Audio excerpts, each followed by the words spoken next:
Assalamualaikum warahmatullahi wabarakatuh. Kami kelompok 5 akan mempresentasikan pencemaran air. Sebelum melakukan presentasi, saya akan menyebutkan anggota kelompok 5. Yang pertama, Ali Firdaus Fiantimala. Yang kedua, Lutfi Fadilah Putri. Yang ketiga, saya Duratun Nasihatul Mamudah. Yang keempat, Maila Arisma Putri. Pertama, saya akan menjelaskan pengertian pencemaran air. Air merupakan segalanya dalam kehidupan, yang fungsinya tidak dapat digantikan dengan zat atau benda lainnya. Sumber pencemar merupakan sumber zat atau bahan asing yang masuk ke lingkungan dan menimbulkan perubahan pada lingkungan. Pencemaran air adalah suatu perubahan keadaan di suatu tempat penampungan air seperti danau, sungai, lautan, dan air tanah akibat aktivitas manusia. Danau, sungai, lautan, dan air tanah adalah bagian penting dalam siklus kehidupan manusia dan merupakan salah satu bagian dari siklus hidrologi. Selanjutnya, macam-macam pencemaran air. Sumber pencemar dapat dikelompokkan menjadi sumber pencemar langsung dan sumber pencemar tidak langsung. Sumber pencemar langsung antara lain dari kegiatan industri, rumah tangga, pertanian, peternakan, dan sebagainya. Sumber tidak langsung adalah kontaminan yang memasuki lingkungan melalui media perantara, misalnya tanah, air tanah, dan hujan. Jenis bahan buangan dari sumber pencemaran langsung maupun tidak langsung dapat berbagai bentuk. Yang pertama yaitu bahan buangan padat. Bahan buangan padat adalah bahan buangan yang terbentuk padat, baik yang kasar maupun yang halus, misalnya sampah. Bentuk bahan buangan ini di perairan dapat tersuspensi, terlarut, atau bahkan mengendap. Hal ini akan mempengaruhi kekeruan dan barat jenis perairan. Bahan buangan ini kadangkala menimbulkan warna dan bau spesifik di perairan.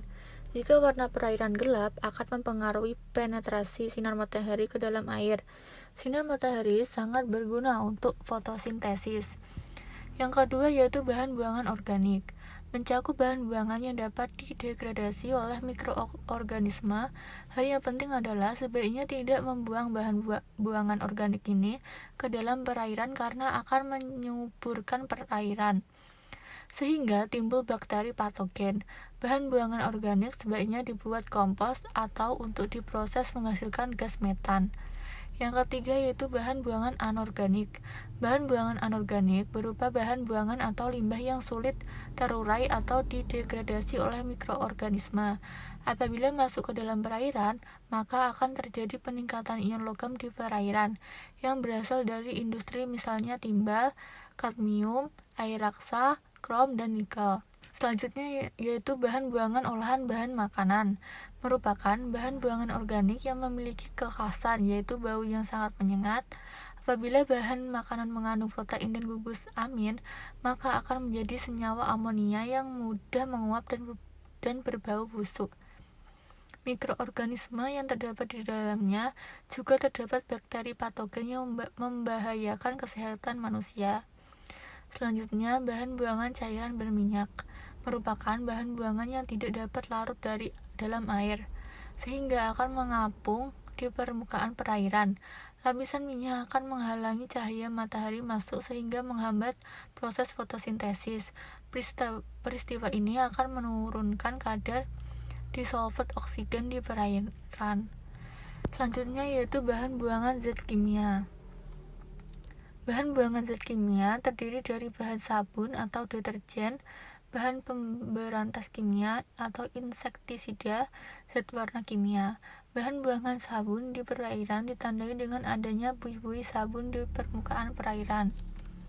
Sabun berasal dari asam lemak yang direaksikan dengan NaOH atau KOH. Beberapa sifat sabun adalah larutan sabun akan menaikkan pH dan mengganggu kehidupan organisme di dalam air. Bahan antiseptik yang ditambahkan dalam sabun akan mengganggu organisme di dalam air, dan terdapat sebagian bahan sabun yang tidak dapat dipecah oleh mikroorganisme.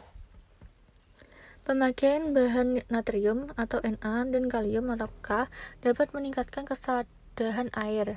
Pemakaian bahan pemberantas hama atau insektisida pada lahan pertanian menimbulkan sisa bahan insektisida yang cukup banyak. Insektisida sulit dipecah atau diurai oleh mikroorganisme dan membutuhkan waktu yang lama.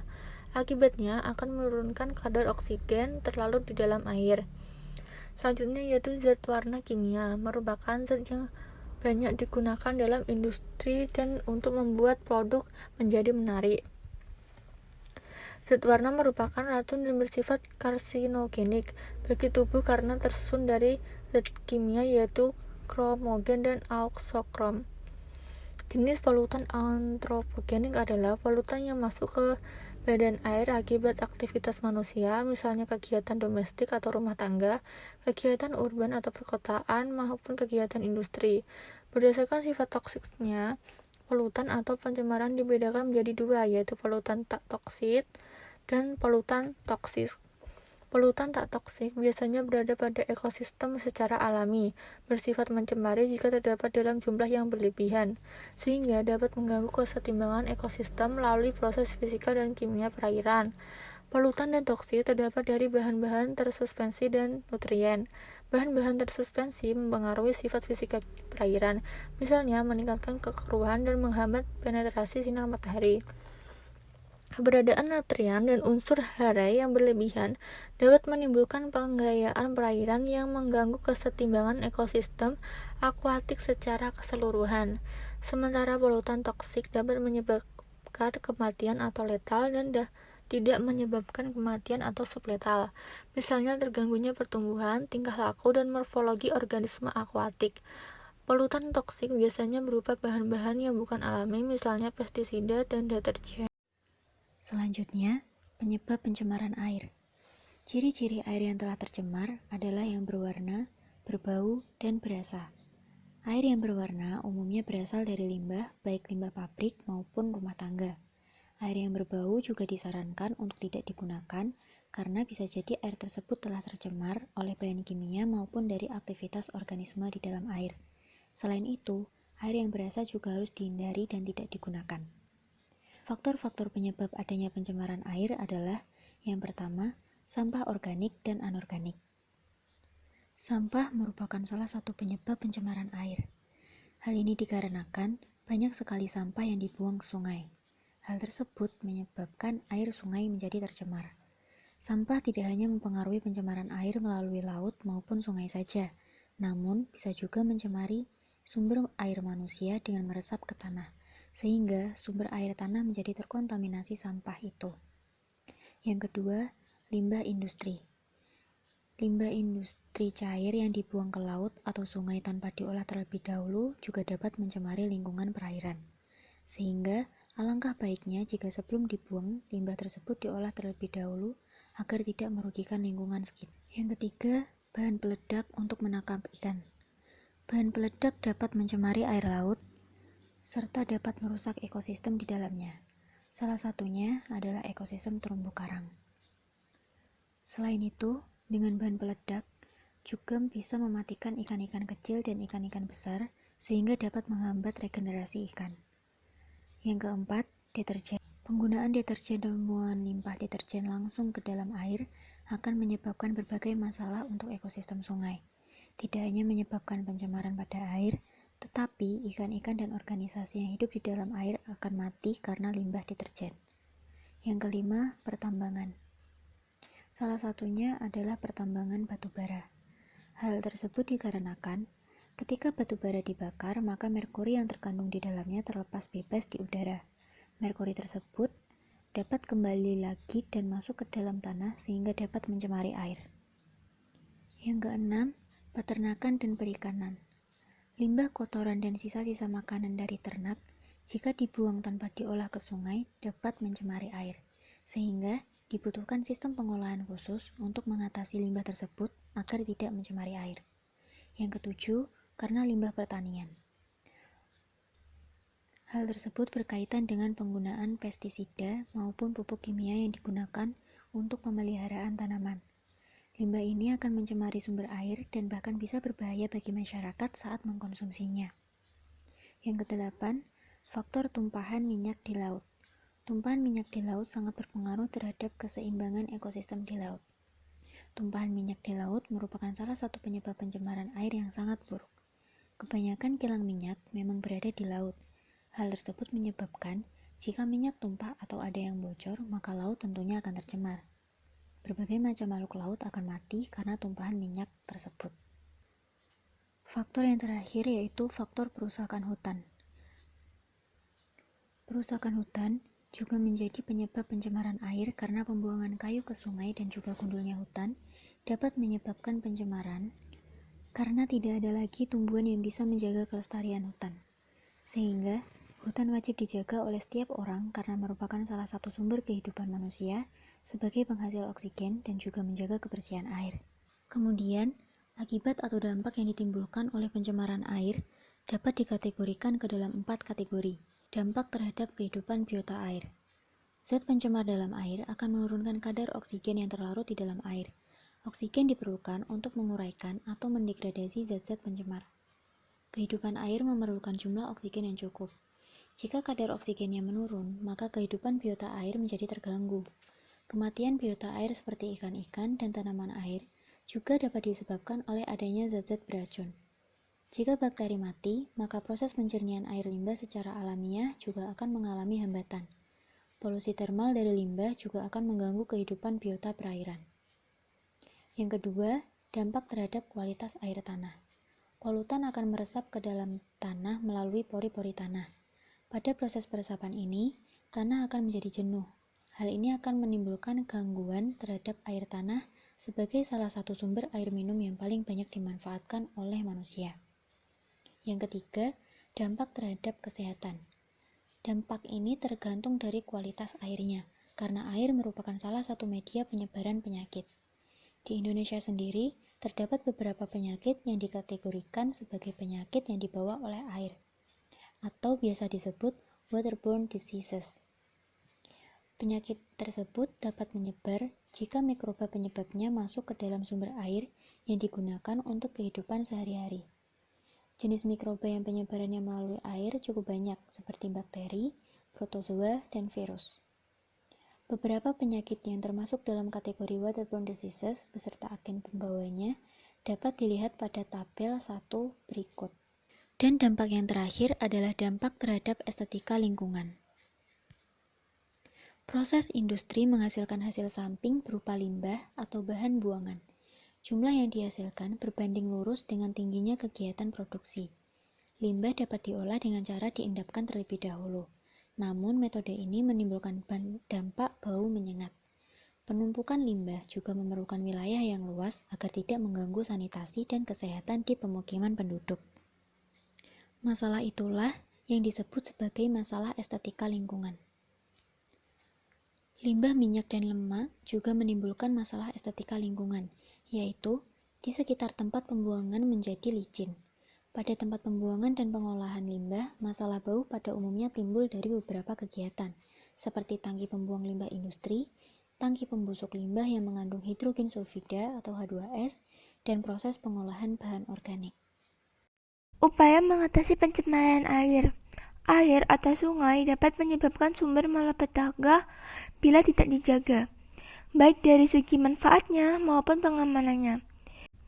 Berikut upaya untuk mengatasi pencemaran air.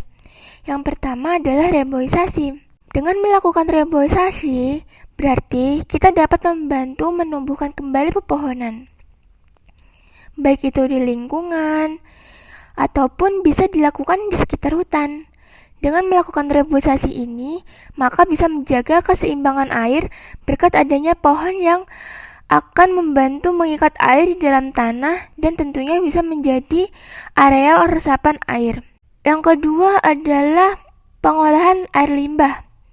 Pengolahan air limbah perlu dilakukan dengan cara membuat kolam stabilisasi. Dengan begini, air limbah dari pabrik yang dibuang tidak akan menyebabkan pencemaran air.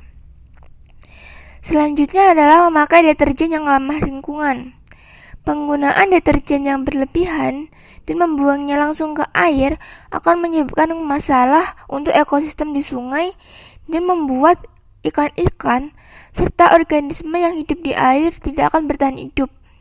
Maka dari itu, disarankan untuk menggunakan deterjen yang ramah lingkungan agar tidak terjadi pencemaran air. Selanjutnya, upaya yang bisa kita lakukan adalah menggunakan kompos dan pupuk organik. Kompos dan pupuk organik dapat mengurangi pencemaran air oleh nitrat dan fosfat. Dengan begini, maka akan memulihkan kandungan mineral yang berada di dalam tanah dan memperbaiki struktur dan mencegah eutrofikasi.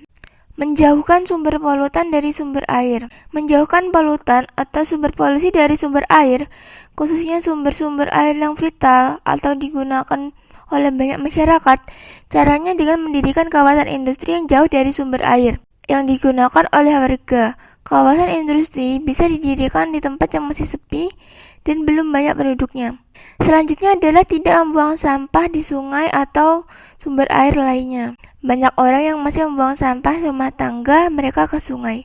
Padahal, sampah-sampah yang mereka buang tersebut akan mencemari ekosistem sungai dan apabila dilakukan dalam jangka waktu panjang akan menghambat aliran air sungai. Selanjutnya adalah rutin melakukan upaya pembersihan sumber air. Acara bersih kali atau bersih pantai merupakan salah satu upaya yang dapat dilakukan untuk mencegah pencemaran air. Kelola sampah dengan baik. Sampah yang bisa kita kelola mulai dari sampah kita sendiri, seperti plastik, kaleng, dan lain sebagainya. Dengan mengolah sampah dengan cara yang baik, maka kita akan menuai keuntungan berupa kebersihan. Selanjutnya yang terakhir, mengurangi penggunaan kendaraan bermotor. Asap kendaraan bermotor akan menyebabkan polusi tidak hanya di udara, tapi juga polusi di air. Untuk menguranginya, maka cara yaitu mengurangi kegiatan yang melibatkan bahan bakar seperti memakai kendaraan bermotor. Proses pengolahan pencemaran air. Pengolahan air limbah untuk melindungi lingkungan hidup dari pencemaran. Secara ilmiah, sebenarnya lingkungan mempunyai daya dukung yang cukup besar terhadap gangguan yang timbul karena pencemaran air limbah tersebut. Namun demikian, alam selalu mempunyai kemampuan yang terbatas dalam daya dukungnya, sehingga air limbah perlu diolah sebelum dibuang. Berikut beberapa cara sederhana pengolahan air limbah, antara lain, yang pertama adalah pengenceran. Air limbah diencerkan sampai konsentrasi yang cukup rendah, kemudian baru dibuang ke badan-badan air. Tetapi, dengan makin banyaknya pertumbuhan penduduk, yang berarti makin meningkatnya kegiatan manusia, maka jumlah air limbah yang harus dibuang terlalu banyak dan diperlukan air pengenceran terlalu banyak pula. Maka cara ini tidak dapat dipertahankan lagi. Di samping itu, cara ini menimbulkan kerugian, antara lain bahaya kontaminasi terhadap badan-badan air masih tetap ada. Pengendapan yang akhirnya menimbulkan pendangkalan terhadap badan-badan air seperti di selokan, sungai, danau, dan sebagainya. Pengolahan limbah air adalah dengan kolam oksidasi. Pada prinsipnya, cara pengolahan ini adalah memanfaatkan sinar matahari, ganggang, bakteri, dan oksigen dalam proses pembersihan alamiah. Air limbah dialirkan ke dalam kolam besar berbentuk segi 4 dengan kedalaman antara 1-2 meter. Dinding dan dasar kolam tidak perlu diberi lapisan apapun. Lokasi kolam harus jauh dari pemukiman dan di daerah yang terbuka sehingga memungkinkan sirkulasi angin. Cara kerjanya antara lain adalah sebagai berikut. Unsur yang berperan dalam air pembersihan alamiah ini adalah sinar matahari, ganggang, bakteri, dan oksigen. Ganggang dengan butir klorofilnya dalam air limbah melakukan proses fotosintesis dengan bantuan sinar matahari sehingga tumbuh dengan subur. Pada proses sintesis untuk pembentukan karbohidrat dari H2 dan CO2 oleh klorofil di bawah pengaruh sinar matahari, terbentuk oksigen. Kemudian oksigen ini digunakan oleh bakteri aerobik untuk melakukan dekomposisi zat organik yang terdapat di air buangan. Di samping itu terjadi pengendapan, sehingga hasil nilai BOD-nya dari air limbah tersebut akan berkurang sehingga relatif aman bila dibuang ke dalam badan-badan air. Cara pengolahan pencemaran air yang terakhir adalah dengan irigasi. Air limbah dialirkan ke dalam parit-parit terbuka yang digali sehingga air akan merembes masuk ke dalam tanah melalui dasar dan dinding parit-parit tersebut. Dalam keadaan tertentu, air buangan yang digunakan oleh pengairan ladang, pertanian, atau perkebunan dan sekaligus berfungsi untuk pemupukan. Cara ini dapat digunakan terutama untuk air limbah rumah tangga, perusahaan susu sapi, rumah potong hewan, dan sebagainya, di mana kandungan zat organik dan protein yang diperlukan oleh tanaman cukup tinggi. Selanjutnya mengenai deteksi adanya pencemaran air. Air yang tercemar memiliki karakteristik khusus yang dapat dibedakan dari air bersih, baik secara fisik, kimia, maupun biologi. Semakin banyak jumlah manusia atau penduduk, maka makin banyak bahan buangan di alam. Kondisi ini akan menyebabkan kualitas air mengalami penurunan. Penurunan fisik, kimia, dan biologi lingkungan perairan dapat ditunjukkan dengan berbagai indikator atau tanda bahwa air dalam keadaan tercemar, antara lain temperatur. Temperatur merupakan parameter fisika yang menunjukkan suhu air. Parameter temperatur umumnya ditampilkan dalam satuan derajat Celcius. Batas devisi 3 Celcius dari satuan suhu normal air alamiah. pH. Parameter kimia menunjukkan derajat keasaman air. Parameter pH mengidentifikasi konsentrasi ion hidrogen dalam air. Semakin banyak ion hidrogen dalam air, semakin tinggi derajat keasamannya. Namun, nilai pH semakin rendah. Air dikatakan asam jika memiliki pH kurang dari 6, sedangkan air dikatakan basa jika memiliki pH lebih dari 8. COD atau semisal oksigen diamond, parameter kimia yang mengidentifikasi jumlah senyawa organik total air. Selisih nilai antara COD dengan nilai BOD mengindikasikan jumlah senyawa organik tidak terurai dalam air. Jika BOD atau COD kurang dari 30%, limbah digolongkan sulit terurai oleh mikroba air. BOD, parameter kimia yang mengidentifikasi jumlah senyawa organik terurai dalam air. Parameter BOD menunjukkan laju penggunaan oksigen terlarut atau DO yang dipakai mikroba untuk menguraikan senyawa organik selama 5 hari. Banyaknya DO yang digunakan dianggap sebanding dengan banyaknya organik terurai. DO atau disolved oksigen, parameter kimia yang menunjukkan konsentrasi oksigen terlarut dalam air. Konsentrasi DO sangat dipengaruhi antara lain oleh temperatur air, keberadaan senyawa organik, dan populasi makhluk hidup air. Umumnya, biota air tidak senang hidup dalam air dengan DO rendah. Raksa, parameter kimia yang menunjukkan konsentrasi raksa di dalam air. Raksa merupakan logam berat bersifat racun terutama bila terikat dengan senyawa lain dan terkenal dalam penumpuk pada jaringan tumbuhan makhluk hidup. Coliform, parameter mikrobiologi yang mengindikasi besar populasi coliform yang berasal dari tinja manusia dan kotoran hewan lainnya. Nilai banyak populasi yang didapatkan jumlah per 100 mili merupakan hasil estimasi statik dari pembiakan bakteri dalam tabung reaksi dan sering disebut dengan MPN, MBAS atau Methylene Blue Active Substrate, merupakan parameter kimia yang mengidentifikasikan kandungan deterjen dan sabun dalam air. Deterjen dan sabun mengandung senyawa surfaktan yang merupakan agen muka aktif. Besarnya kandungan surfaktan tersebut didapatkan dengan pengukuran kadar MBAS di dalam air. PO4 atau fosfat, parameter kimia yang mengidentifikasi banyak senyawa fosfat dalam air. Fosfat adalah salah satu unsur nutrien utama pertumbuhan sel makhluk hidup. Nilai dalam parameter PO4 menunjukkan konsentrasi ion fosfat.